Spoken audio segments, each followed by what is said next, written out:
তো আমরা এই যে মিথ্যা কথা বলি নিজের ক্ষুদ্র স্বার্থে, এবং কোনো কিছু শুনলেই মানুষকে আনন্দ দেওয়ার জন্য এটাকে বলে বেড়াই, কারো একটা গীবত শিকায়েত বদনাম শুনলে এটাকে বলে বেড়াই, প্রচার করে বেড়াই, এরকম কিন্তু শুধু আমাদের সময় না, সাহাবায়ে কেরামদের যুগে এরকম মুনাফিক ছিল, তারা এগুলা প্রচার করত। এমনকি আল্লাহর হাবিব সাল্লাল্লাহু আলাইহি ওয়াসাল্লামের স্ত্রী উম্মুল মুমিনিন হযরত আয়েশা সিদ্দিকা রাদিয়াল্লাহু তাআলা আনহা, তার সম্পর্কেও মিথ্যা প্রচার করা হয়েছিল। অত্যন্ত মিথ্যা মানে কি কোনো ছোটখাটো মিথ্যা না, একটা ভয়াবহ মিথ্যা, যেটাকে সত্য প্রমাণ করার জন্য পরবর্তী আল্লাহ তাআলা স্বয়ং জিবরাইল আলাইহিস সালামকে পাঠিয়ে দিয়ে কুরআন আয়াত অবতীর্ণ করছেন, সুবহানাল্লাহি ওয়া বিহামদিহি, তার পবিত্রতা বর্ণনা করার জন্য। আল্লাহর হাবিব সাল্লাল্লাহু আলাইহি সাল্লাম যখন কোনো যুদ্ধে যাইতেন, তার তো স্ত্রী ছিল 11 জন, মতান্তরে 13 জন। তো তিনি প্রত্যেক স্ত্রীর হক যথাযথভাবে আদায় করতেন। এরকম না যে কোনো এক স্ত্রীকে মহব্বত করতেন, এর জন্য সবসময় তার পিছনে সময় ব্যয় করতেন, তার পিছনে খরচ করতেন, বাকিদের খোঁজ খবর রাখতেন না, এরকমটা না। তার সামর্থ্য অনুযায়ী তিনি প্রত্যেক স্ত্রীর সাথে সদ্ব্যবহার করতেন, প্রত্যেক স্ত্রীর জন্য সমান খরচ করতেন। এমনকি তিনি কবে কোন স্ত্রীর কাছে রাত্রি যাপন করবেন এটাও তার রুটিন করা ছিল। এমনকি আল্লাহর হাবিব সাল্লাল্লাহু আলাইহি সাল্লাম যখন কোনো যুদ্ধে যাইতেন, দেখা যায় একটা যুদ্ধে গেলে 1 সপ্তাহ 2 সপ্তাহ 1 মাস সময় লেগে যাইতো। এই জন্য সাহাবায়ে কেরাম এবং রাসূল সাল্লাল্লাহু আলাইহি সাল্লাম তাদের স্ত্রীদেরকে সাথে নিয়ে যেতেন বেশিরভাগ সময়। তাহলে রাসূল সাল্লাল্লাহু আলাইহি সাল্লাম এটা করতেন লটারির মাধ্যমে, অথবা কখনো কখনো রুটিন মাফিক, যে এই যুদ্ধে এক স্ত্রী গেছে, পরবর্তী যুদ্ধে অন্য স্ত্রীকে সাথে নিয়ে যাইতেন।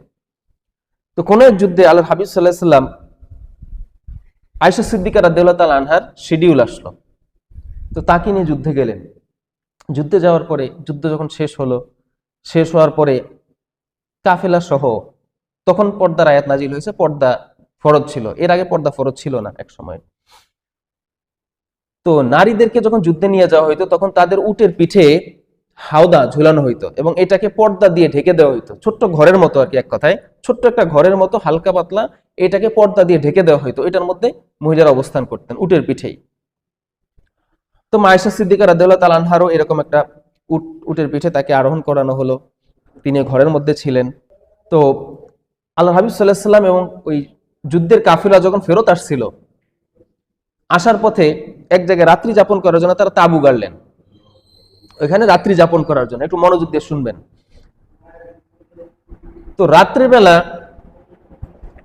ওইখানে কাটাইলেন, আর রাত্রে নিচে শোয়ার জন্যে, নিচে যাতে রিল্যাক্সে শুইতে পারেন, এই জন্য আয়েশা সিদ্দিকা রাদিয়াল্লাহু তাআলা আনহার যে হাওদাটা ছিল, উটের পিঠের যে ছোট্ট ঘরখানা ছিল, হুজরা ছিল, এই কক্ষটাকে 2 জন বা 4 জন খাদেম এনারা এটাকে ধরে নিচে নামাইছেন। পালকি দেখছেন না আপনারা, পালকির মতো আর কি, 2 পাশে লাঠি থাকে, লাঠি দেওয়া থাকে, ওইটা ধরে নিচে নামাই দিয়েছেন, যে তিনি রিল্যাক্সে রাত্রে ঘুমাইবেন এবং প্রয়োজনীয় কাজ এখানে সারবেন। তো রাত যখন শেষ হলো, ফজর হয়ে গেছে, এই সময় আয়েশা সিদ্দিকা রাদিয়াল্লাহু তাআলা আনহা তার প্রাকৃতিক ডাকে সাড়া দিতে ওই কাফেলার থেকে বের হয়ে, ওই রুম থেকে বের হয়ে একটু দূরে গিয়ে তার প্রাকৃতিক কাজ সারলেন। সেরে যখন তিনি তার কক্ষে ফেরত আসছেন, আসার পরে দেখলেন যে তার গলায় একটা মালা ছিল, হার ছিল, এই হারটা তিনি পাচ্ছেন না। তিনি এইটাকে খুঁজতে ওইখানে আবার চলে গেছেন, যেখানে তিনি প্রাকৃতিক কাজ সারছিলেন, ওইখানে চলে গেলেন। যাওয়ার পরে এর মধ্যে দিয়ে তিনি যখন এটা খুঁজতেছিলেন, কাফেলার কেউ কিন্তু জানে না তিনি যে এখানে নাই। তো যেই 2 জন খাদেমের দায়িত্ব ছিল, কাফেলা যখন রওনা করলো, তারা এসে ওই তার ঘরটাকে উঠাইয়া উটের পিঠে চড়াইয়া দিলেন। তিনি যে নাই এটার মধ্যে তারা কিন্তু টের পান নাই। এখন বলতে পারেন যে ওইটা তো হালকা, তারা বুঝলো না কেন?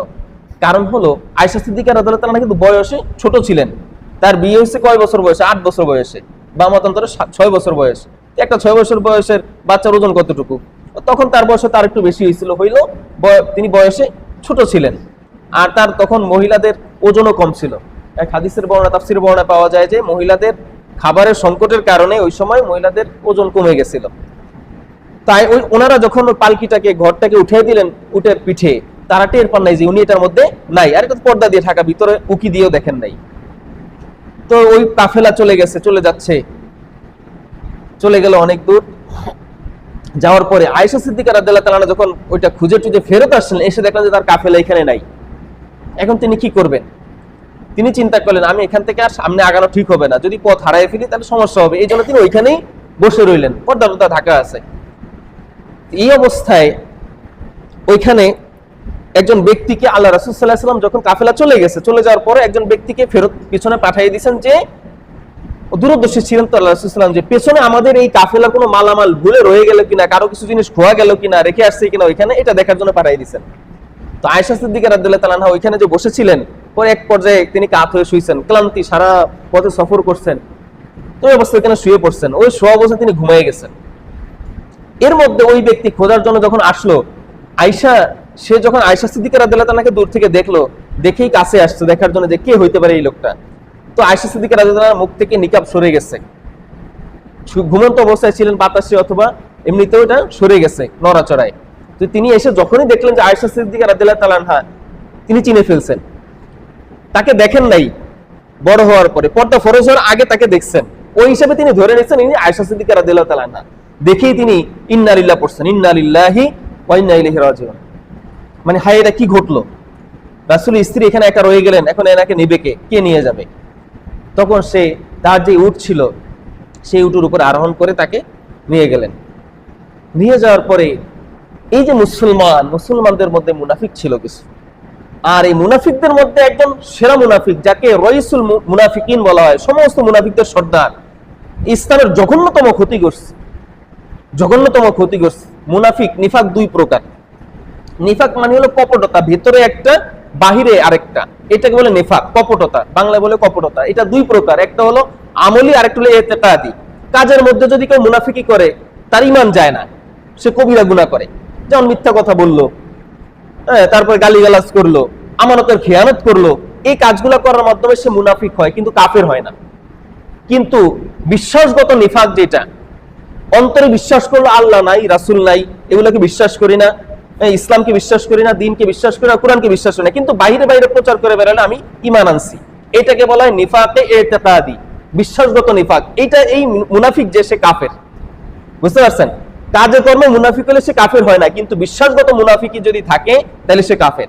যে আব্দুল্লাহ ইবনে উবাই ছিল একজন ইতিকাদি মুনাফিক, বিশ্বাসগত নিফাক ছিল তার মধ্যে, সে আল্লাহ রাসূলকে যথাযথভাবে বিশ্বাস করতো না, তার উপরে ঈমান আনছে মানুষকে দেখানোর জন্য। কারণ মানুষ যেহেতু সকল মানুষ রাসূলের দিকে মতাবদ্ধ, তাকে বিশ্বাস করে, তাকে আমানতদার হিসেবে জানে, তাকে রাসূল হিসেবে জানে, এখন তার বিরোধিতা করতে গেলে একে কেউ দেখতে পারবে না। এই জন্য সে তার স্বার্থ রক্ষার জন্য, তার ক্ষমতা বা তার সামাজিক প্রভাব প্রতিপত্তি রক্ষার জন্য সে রাসূলের প্রতি ঈমান আনছে বাহ্যিকভাবে, ভিতরে তার ঈমান ছিল না। এই মুনাফিক লানাতুল্লাহি আলাইহি সে প্রচার করা শুরু করলো, তার মুখ দিয়ে প্রথম বেরিয়েছে আব্দুল্লাহ ইবনে উবাই যে আয়েশা ওই খাদেমের সাথে জিনা করছে। নাউযুবিল্লাহি মিন যালিক, নাউযুবিল্লাহ, আস্তাগফিরুল্লাহ মিনাল্লাহ, নাউযুবিল্লাহি মিন যালিক। এই যে প্রচার করে বেড়াইলো, দেখবেন আমাদের সমাজে কিছু মানুষ আছে, এই যে বললাম একটা কথা শুনলেই এটাকে প্রচার করে বেড়ায়, এটা সত্য হোক মিথ্যা হোক এটা যাচাই বাছাই করে না, শুনছে একটা কথা, আরে অমুক একটা কথা বলছে শুনছি, এটা বলে বেড়াইলো। এরকম কিছু মানুষ আমাদের আছে, আমাদেরও স্বভাব আছে, কিছু একটা শুনলে এটাকে বলে বেড়ানো। এই যে বলে বেড়ানো শুরু করলো, এক পর্যায়ে আল্লাহ রাসূল সাল্লাল্লাহু আলাইহি ওয়াসাল্লাম আয়েশা সিদ্দিকা রাদিয়াল্লাহু তাআলা আনহার ঘরে যাওয়া বন্ধ করে দিয়েছেন। 1 মাস, কোন বর্ণনায় প্রায় 40 দিন যাবত তার ঘরে যান না।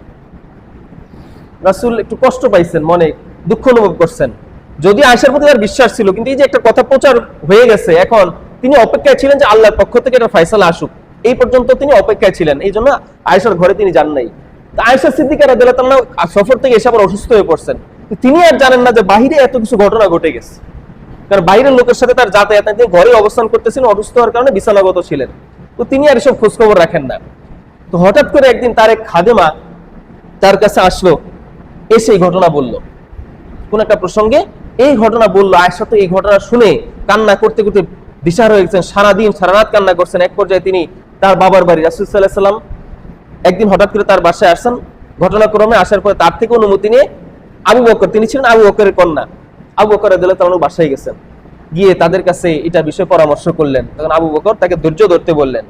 তিনি বাবার বাড়ি অবস্থান করতেছিলেন, প্রায় 40 দিন চলে গেছে, বাইরে এই রটনা চলতেছে, এই কথা মুখে মুখে চলতেছে, এই কাজ করছে। পরবর্তীতে আল্লাহ সুবহানাহু ওয়া তাআলা সূরা নূরের 11 থেকে 20 নম্বর আয়াত, টোটাল 10 খানা আয়াত নাজিল করেছেন। মা আয়েশা সিদ্দিকা রাদিয়াল্লাহু তাআলা কোনো জিনার সাথে জড়িত ছিলেন না, তিনি এর থেকে অনেক দূর ছিলেন, এবং এর সাথে তার কোনো রকম সম্পর্ক নাই, তিনি যে পুত পবিত্র নিষ্পাপ নিষ্কুল সেটা বোঝানোর জন্য আল্লাহ তাআলা 10 খানা আয়াত নাজিল করে দিয়েছেন। সুবহানাল্লাহ। এখন আমরা যদি কোনো একটা কথা এরকম প্রচার করে বেড়াই, আল্লাহ রাসূল কি আমাদের মাঝে আছেন? জিবরাইল কি আমাদের মাঝে ওহী নিয়ে আসবে এটা মিথ্যা প্রচার করার জন্য, যে এটা কথাটা মিথ্যা? আসবেন নাকি? আল্লাহর ওহী কি আর নাজিল হবে? হবে না। তখন আল্লাহ তাআলার রাসূল ছিলেন, তার উপর ওহী নাজিল করে আল্লাহ এটাকে মিথ্যা প্রতিপন্ন করছেন। কিন্তু এখন যদি আমরা একটা মিথ্যা কথা বলে বেড়াই, এটা প্রমাণ করার জন্য আসমান থেকে কোনো ফেরেশতা আসবে না। এই মিথ্যাটা চিরকাল মিথ্যা হিসেবেই থাকবে। কোন একজনের নামে আপনি একটা মিথ্যা কথা বললেন, আমি একটা মিথ্যা কথা বললাম, এই কথাটা মুখে মুখে যতদিন রটবে ততদিন আমার আমলনামায় গুনাহ জারি থাকবে।